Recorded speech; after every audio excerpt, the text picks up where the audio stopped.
धर्म दर्शन चैनल पर आपका स्वागत है। मैं आज धरती माता की कहानी सुनाने वाली हूँ। एक माँ थी, उसके एक बेटी व एक बेटा था। दोनों भाई बहन छोटे छोटे थे। माँ गरीब थी, वह मजदूरी करके अपना व बच्चों का पालन पोषण करती थी। समय के साथ बच्चे बड़े होने लगे, बेटी विवाह योग्य हो गई। माँ ने बेटे से कहा, बेटा तेरी बहन बड़ी हो गई है, अतः तुम्हारे जैसा वर देखकर उसका विवाह करना। ऐसा कहकर माँ तो कुछ दिनों बाद मर गई। भाई गांव बहुत घूमा, परंतु उसने अपने बहन के योग्य कोई वर नहीं मिला। वह हर जगह घूमकर परेशान हो गया और अंत में उसने बैठे बैठे सोचा कि क्यों न मैं अपने बहन से शादी कर लूं, इससे सभी परेशानियां दूर हो जाएगी।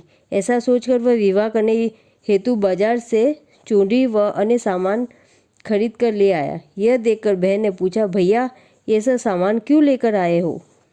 भाई ने उत्तर दिया, बहन तेरी शादी होने वाली है। मोहल्ले वाली ने बहन से कहा कि तुम्हारा भाई तो तुम्हारे साथ शादी करने वाला है।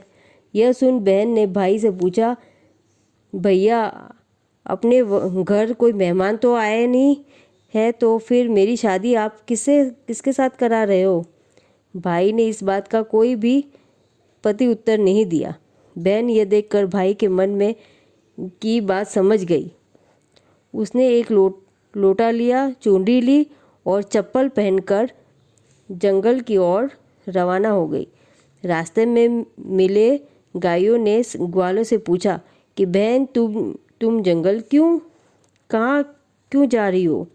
उसने कोई जवाब नहीं दिया और घने जंगल में जाकर धरती माता को पुकारने लगी और बोली, हे माँ तू मेरी लाज रखना, अन्यथा अन्याय हो जाएगा। मैं क्या करूँ? आप मुझे अपनी गोद में ले लो, नहीं तो मैं यहीं पर अपनी जीवन लीला समाप्त कर दूंगी। यह सुन धरती माँ ने कहने लगी, यह देख बहन ने लोटा, चुनरी और चप्पल को एक तरफ रख दिया और वे धरती को गोद में समाने लगी।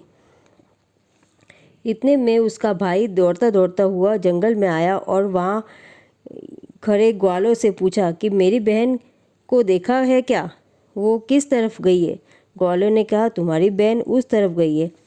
भाई बहन को पुकारता हुआ उस दिशा की ओर बढ़ा तो उसने आगे जाकर देखा कि उसकी बहन धरती माता की गोद में समा रही थी। उसके बाद बाल बाहर देख रहे थे। वह अपनी मुट्ठी से बहन के बालों को पकड़कर रोने लगा और बोला कि बहन तू अपने सत के लिए धरती माता की गोद में समा गई है। मेरी बुद्धि भ्रष्ट हो गई थी। माँ का कहना वचन निभाने के लिए तुम्हारे लायक मेरे जैसा वर और घर नहीं मिला, इसलिए मैंने तुम्हारे साथ विवाह करने का निश्चय किया। परंतु धरती माता ने तेरे सत की लाज रखने हेतु तुझे अपनी गोद में ले लिया और जो बहन के बाल बाहर रह गए वो दुर्वा यानी ध्रुव बन गए। इसलिए औरतें लोटा, चुनरी व चप्पल तथा एक बर्तन में हरे मूंग